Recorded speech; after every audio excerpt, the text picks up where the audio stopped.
ଜୟ Jagannath HD family. ଏବେଣିକି ରୋଗୀମାନଙ୍କ ସହ ଏତେ ବଡ଼ ବଡ଼ ସ୍କାମ୍ ସବୁ ହଉଛି, ଏତେ ଠକେଇ ହଉଛି ଯେ ଶୁଣିଲେ ବିଶ୍ୱାସ ବି ହଉନି। ହୁଏତ ଆପଣଙ୍କ ଏରିଆକୁ ବି ସେମାନେ ଯାଇପାରନ୍ତି। ତ ଏବେଠାରୁ ହିଁ ଆପଣ ସତର୍କ ହେଇଯାନ୍ତୁ, କେୟାରଫୁଲ୍ ହେଇଯାନ୍ତୁ। ଆଉ ଆଜି ଆପଣଙ୍କ ଗୁଲୁ ଆପଣମାନଙ୍କୁ ସବୁ କିଛି ପୁରା ଫୁଲ୍ ଡିଟେଲରେ କହିବ। ବାସ୍ ଆପଣମାନେ ଭିଡ଼ିଓଟିକୁ ପୁରା ଦେଖନ୍ତୁ ଆଉ ବୁଝିବେ ସବୁ କିଛି ଜିନିଷ। ସତରେ ଏଚଡି ଫ୍ୟାମିଲି, ଏ ଦୁନିଆଟା ଦିନକୁ ଦିନ ବହୁତ ତଳକୁ ଖସି ଖସି ଯାଉଛି। ମାନେ ରୋଗୀଙ୍କ ପାଖରୁ ବି ଲୁଟି ନେବାକୁ ଚିନ୍ତା କରୁଛନ୍ତି ଲୋକମାନେ, ମାନେ ତାଙ୍କୁ କେମିତି ଫସେଇ ଦେବେ। ତାଙ୍କର ରୋଗୀଙ୍କର ଯାହା ହଉଛି ହଉ ପଛେ, କିନ୍ତୁ ମାନେ ନିଜର କେମିତି ଲାଭ ହେଇଯିବ ସେଇ ସବୁ ଚିନ୍ତାଧାରା ରଖୁଛନ୍ତି ଲୋକମାନେ। ମାନେ ସତରେ ଯେତେବେଳେ ଗୋଟେ ପୁରା ଫ୍ୟାମିଲିରେ ଜଣକୁ ବି ଗୋଟେ ବଡ଼ ରୋଗ ହେଇଯାଏ ନା, ସେତେବେଳେ ପୁରା ପରିବାର ଦୁର୍ବଳ ହେଇପଡ଼େ। ମାନେ ସେଇ ଟାଇମରେ ମାନେ ଖୋଜି ହୁଏ, ଇମୋସନାଲି ବହୁତ ୱିକ୍ ଥାଏ, ଖୋଜି ହୁଏ କେମିତି କିଏ ଗୋଟେ ହେଲ୍ପ କରିଦିଅନ୍ତା କି, ବା କିଏ ଗୋଟେ ରାସ୍ତା ଦେଖାନ୍ତା କି ଏଇ ସିଚୁଏସନରୁ କେମିତି ମୁଁ ବାହାରି ଯିବି। ତ ଭାବେ ଯେ ଭଗବାନ ହୁଏତ ଆସିକି ରାସ୍ତା ଦେଖେଇ ପାରନ୍ତି କୌଣସି ନା କୌଣସି ରୂପରେ, କିନ୍ତୁ ଠିକ୍ ସେଇ ଟାଇମରେ ହିଁ ମାନେ ସେ ଏତେ ୱିକ୍ ଥାଏ, ଏତେ ଇମୋସନାଲି ଡାଉନ୍ ଥାଏ ନା, ସେ ଟାଇମରେ ସମସ୍ତେ ଚେଷ୍ଟା କରନ୍ତି କେମିତି ତା ପାଖରୁ ଲୁଟି ନେବେ, କେମିତି ତାକୁ ଠକେଇ ଦେବେ। ବହୁତ ପ୍ରକାରର ଲୋକ ବହୁତ କିଛି ମେଣ୍ଟାଲିଟି ନେଇକି ଆସିଥାନ୍ତି ସେ ରୋଗୀ ପାଖକୁ, ସେ ପୁରା ପରିବାର ପାଖକୁ। କିଏ ଆସିଥାଏ ପଳା ଯେମିତି ଧନ ସମ୍ପତ୍ତି ପାଇଯିବ, କିଏ ଆସିଥାଏ ତାର କିଛି ଗୋଟେ ପ୍ରଡକ୍ଟ ଦେଇଦବ, ସେ ମାନେ ତା ବିଜନେସଟା ଗ୍ରୋ କରିଯିବ।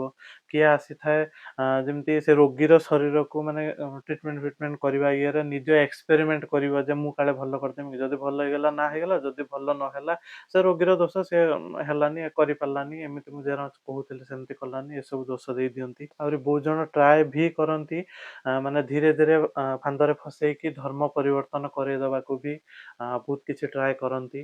ଏମିତି ବହୁତ କିଛି ଜିନିଷ 7 ବର୍ଷ ହେଇଗଲାଣି ଆମ ସହ ହେଲାଣି। ଆମେ ସବୁ ଜିନିଷର ଏକ୍ସପିରିଏନ୍ସ କରୁଛୁ, ଆମେ ସତରେ ଅଙ୍ଗେ ନିଭେଇଛୁ ସବୁ କିଛି ପ୍ରୋବ୍ଲେମକୁ। ଆଜି ମୁଁ ସଡନ୍ ଗୋଟେ ବହୁତ ବଡ଼ ସ୍କାମ୍ ସାମ୍ନାକୁ ଆସିଲା, ଯୋଉଟାକି ଆମ ସହ ଆଜି ଘଟିବାକୁ ଯାଉଥିଲା। ସତରେ ସେ ଟାଇମରେ ବୋଉଙ୍କର ଉପସ୍ଥିତ ବୁଦ୍ଧି ପାଇଁ ଗୋଟେ ବହୁତ ବଡ଼ ପ୍ରୋବ୍ଲେମର ଆମେ ରକ୍ଷା ପାଇଗଲୁ। ଆମେ ଯେତେବେଳେ କେହି ବି ଆଭେଲେବଲ୍ ନଥିଲୁ ସେ ଟାଇମରେ ବୋଉ ବହୁତ ଭଲସେ ସେ ସିଚୁଏସନକୁ ହ୍ୟାଣ୍ଡେଲ କଲେ, ଆଉ ବହୁତ ମାନେ ବୁଦ୍ଧିର ସହକାରେ କାମ ନେଲେ। କିଛି ଦଳ ଏବେ ବାହାରିଛନ୍ତି ଯୋଉମାନେ ଗାଁ ଗାଁ ବୁଲିକି ସମସ୍ତଙ୍କୁ କହୁଛନ୍ତି ଆମେ ଫ୍ରିରେ ଟ୍ରିଟମେଣ୍ଟ କରିଦେବୁ।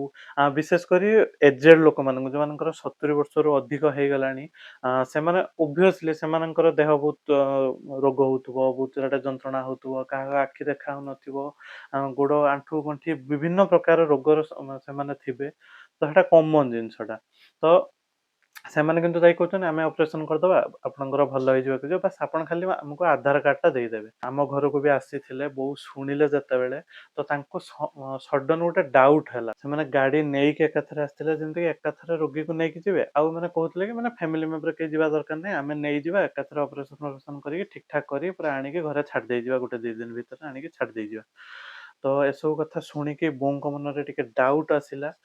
ମାନେ ବିଶେଷ କରି ଆଧାର କାର୍ଡ ଦବାକୁ ପଡିବ ଆପଣଙ୍କୁ, ଆଧାର କାର୍ଡ ନେଇକି ଯିବେ, ଆଉ କିଛି ଦରକାର ନାହିଁ, କି ଫ୍ୟାମିଲି ମେମ୍ବର ଯିବା ଦରକାର ନାହିଁ। ଏଇ କଥାଟା ଶୁଣିବା ପରେ ବୋଉଙ୍କୁ ମନରେ ବହୁତ ଡାଉଟ୍ ଆସିଲା ଯେ ଏମିତି କେମିତି ହବ ଯେ କେହି ଯିବା, ଫ୍ୟାମିଲି ମେମ୍ବର ଯିବା ଦରକାର ନାହିଁ, ଅପରେସନଟା ହବ ପୁଣି ଫ୍ୟାମିଲି ମେମ୍ବର କେହି ଯିବା ଦରକାର ନାହିଁ, ତ ହ୍ୟାଣ୍ଡେଲ କରିବ କି ସିଚୁଏସନ।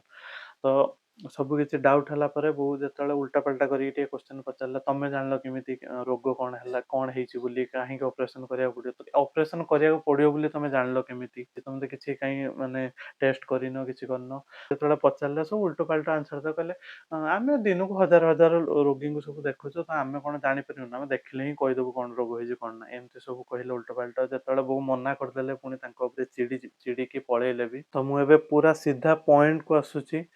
ତ ମୁଁ ଯେତେବେଳେ କଥାଟା ଶୁଣିଲି ବୋଉଙ୍କ ପାଖରୁ, ତ ମୁଁ ଏତିକି ବୁଝିପାରିଲି ହୁଏତ ମାନେ ସେମାନେ ଅର୍ଗାନ ଫର୍ଗାନ ବି କାଢିକି ବିକ୍ରି କରିଦେଇ ପାରନ୍ତି, ହୁଏତ ପୁରା ଲୋକଟାକୁ ହିଁ ବିକ୍ରି କରିଦେଇ ପାରନ୍ତି, ହୁଏତ ଅନ୍ୟ କିଛି ପ୍ରୋବ୍ଲେମ ବି ହେଇପାରେ, ବା ଏମିତି ବି ହେଇପାରେ ଯେ ସେମାନେ କେବଳ ଆସୁଛନ୍ତି ଯେ ଆପଣଙ୍କୁ ନେଇଯିବେ, ଯାହାବି ଆପଣଙ୍କର ଥାଉ ଗୋଟେ ଅପରେସନ କରିଦେବେ, ଆପଣଙ୍କର ଯୋଉ ହେଲ୍ଥ କାର୍ଡ ରହୁଛି, ଯେହେତୁ 70 ବର୍ଷର ଲୋକଙ୍କ ପାଖରେ ପ୍ରାୟ ହେଲ୍ଥ କାର୍ଡ ଥାଏ, ତ ଯେହେତୁ ହେଲ୍ଥ କାର୍ଡ ରହୁଛି, ତ ହେଲ୍ଥ କାର୍ଡକୁ ୟୁଜ କରିକି, ଯେହେତୁ ଆଧାର କାର୍ଡ ମାଗୁଛନ୍ତି ମାନେ ହେଲା ସେଇଆ, ତ ହେଲ୍ଥ କାର୍ଡ ୟୁଜ କରିକି ତ ଆପଣଙ୍କର ଯେତିକି ଟଙ୍କା ଥିବ ତା ଭିତରୁ ସବୁ ମାନେ ଧରନ୍ତୁ ଟ୍ରିଟମେଣ୍ଟ କରିବେ 20,000ର, କିନ୍ତୁ ମାନେ ସେଠି ଲେଖିଦେଇଥିବେ 2 ଲକ୍ଷ 3 ଲକ୍ଷ ଟଙ୍କା ଲେଖିଦେଇଥିବେ ଯେ ଏତିକି ଟଙ୍କା ଖର୍ଚ୍ଚ ହେଲା ବୋଲି, ଖାଲି ଖାଲିଟାରେ 2-3 ଦିନ ଆଇସିୟୁ ପକେଇକି ବହୁତ କିଛି ଜିନିଷ ସ୍କାମ୍ ଚଲେଇଛନ୍ତି।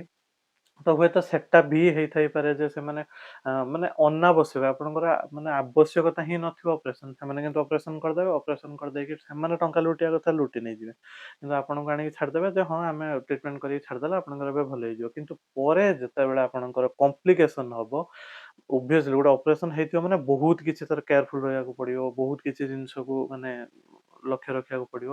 ତ ଯେତେବେଳେ ଆପଣଙ୍କର ପରେ କମ୍ପ୍ଲିକେସନ ହବ, ସେତେବେଳେ ଆପଣଙ୍କ ପାଖରେ ନା ଆପଣଙ୍କ ଆଧାର କାର୍ଡରେ ଟଙ୍କା ଥିବ ନା ହେଲ୍ଥ କାର୍ଡ କିଛି ବି ୟୁଜରେ ଆସିବ, କିଛି ୟୁଜ ଆସିବନି। ସେତେବେଳେ ଆପଣଙ୍କୁ ନିଜ ହାତରୁ ଟଙ୍କା ଖର୍ଚ୍ଚ କରିକି ସବୁ ଟ୍ରିଟମେଣ୍ଟ କରିବାକୁ ପଡିବ। ତ ମୁଁ ମାନେ ମିନିମମ୍ ସବୁଠୁ ମିନିମମ୍ ଲେଭେଲର ଥ୍ରେଟ୍ ହେଲା ଏଇଟା ଯେ ମାନେ ଆପଣଙ୍କ ହେଲ୍ଥ କାର୍ଡରୁ ଟଙ୍କା ସେମାନେ କାଢି ନେବେ।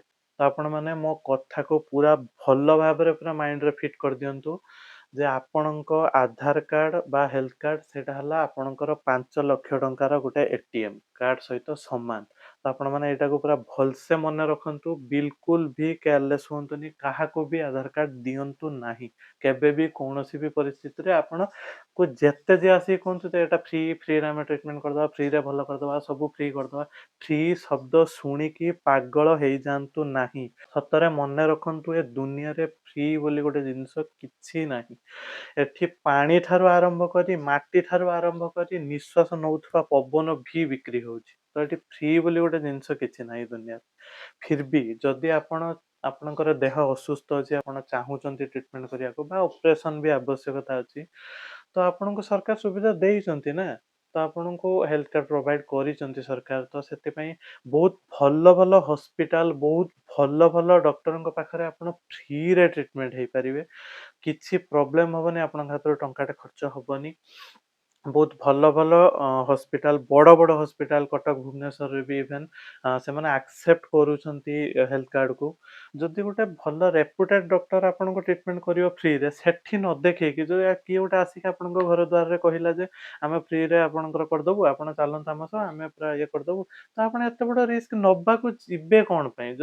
ହୁଏତ ସିଏ ମାନେ ଜେନୁଇନ୍ ବି ହେଇଥିବ ବା ଗୋଟେ ଅପରେସନ କରିଥିବେ ଠିକ ଠାକ କରିକି ଆଣିକି ଆପଣଙ୍କୁ ଛାଡ଼ିଦେଲେ, ଆପଣ ରିସ୍କ ନେବେ କଣ ପାଇଁ? ମୋ କଥା ହେଲା ସେଇଠି, ରିସ୍କ ନବାର କିଛି ଆବଶ୍ୟକତା ହିଁ ନାହିଁ ଆପଣଙ୍କୁ। ତ ସେଥିପ୍ରତି ଧ୍ୟାନ ଦିଅନ୍ତୁ, ବହୁତ କେୟାରଫୁଲ ରୁହନ୍ତୁ, ଆଉ ବିଶେଷ କରି ଆପଣଙ୍କ ଆଧାର କାର୍ଡକୁ ଭାବି ନିଅନ୍ତୁ ଯେ ଏଇଟା ହେଲା ମୋର 5 ଲକ୍ଷ ଟଙ୍କାର ଏଟିଏମ୍ କାର୍ଡ। ଏତିକି ଜିନିଷ ମୁଣ୍ଡରେ ରଖିଦିଅନ୍ତୁ। ଆଉ ଗୋଟିଏ ଉପଦେଶ ପୁରା ଦେବି ମୁଁ ଆପଣମାନଙ୍କୁ, ସବୁବେଳେ ମନେ ରଖିଥିବେ ଯେ ଆପଣଙ୍କ ପାଖକୁ ଆସୁଛି ଯେ ଫ୍ରିରେ ଆପଣଙ୍କୁ ହେଲ୍ପ କରିଦବ ବା ଫ୍ରିରେ କିଛି ଗୋଟେ ଆପଣଙ୍କୁ ଦେଇଦବ, ସବୁବେଳେ ମନେ ରଖିଥିବେ ତା ପଛରେ କିଛି ନା କିଛି ଗୋଟେ ବହୁତ ବଡ଼ ଉଦ୍ଦେଶ୍ୟ ଥାଏ, ଆଉ ସତରେ ଥାଏ। ଆପଣ ଚେଷ୍ଟା କରିବେ ଭାବିବାକୁ ଯେ ଲୋକଟା ମତେ ଫ୍ରିରେ କିଛି ଗୋଟେ ଦବାକୁ ଚାହୁଁଛି ବା ଫ୍ରିରେ କିଛି ଗୋଟେ ହେଲ୍ପ କରିଦବାକୁ ଚାହୁଁଛି, ତ ତା ପଛରେ ଉଦ୍ଦେଶ୍ୟ କଣ? ଯେ ମୁଁ ଏ ଲୋକଟାକୁ ଜାଣି ନାହିଁ ଶୁଣି ନାହିଁ, ଅଜଣା ଲୋକ, ବିଶେଷ କରି ଅଜଣା ଲୋକ, ତ ଉଦ୍ଦେଶ୍ୟ ଆପଣ ଖୋଜିବେ, ନିହାତି ଆପଣଙ୍କୁ ମିଳିଯିବ। ଉଦ୍ଦେଶ୍ୟଟାକୁ ସବୁବେଳେ ଖୋଜିବାକୁ ଟ୍ରାଏ କରିବେ ଯେ ଲୋକଟା କାହିଁକି ମତେ ହେଲ୍ପ କରିବାକୁ ଚାହୁଁଛି, ବିନା କିଛି କାରଣ। ମୁଁ ତ ତାକୁ ହେଲ୍ପ ମାଗିନି, ସେ କାହିଁକି ଆସିଛି ମୋ ପାଖକୁ, ମୋ ଦୁଆର ମୁହଁକୁ କାହିଁକି ଆସିଛି? ସେଇଟା ସବୁବେଳେ ମାନେ ମନେ ରଖିଥିବେ ଆଉ ଭାବିବେ। ଆଟଲିଷ୍ଟ ଆଗ 100 ଥର ଭାବନ୍ତୁ, ତାପରେ ହୁଏତ ପ୍ରଥମ ଷ୍ଟେପ ଆଗକୁ ବଢାଇବେ ବା କଣ ଦେଖିବେ, କଣ ଆପଣ ଡିସିସନ ନେବେ, କିନ୍ତୁ ଆଗ ଭାବିବେ 100 ଥର। ବାସ୍ ଏତିକି। ରହିଲି ଆଜି। ଜୟ ଜଗନ୍ନାଥ।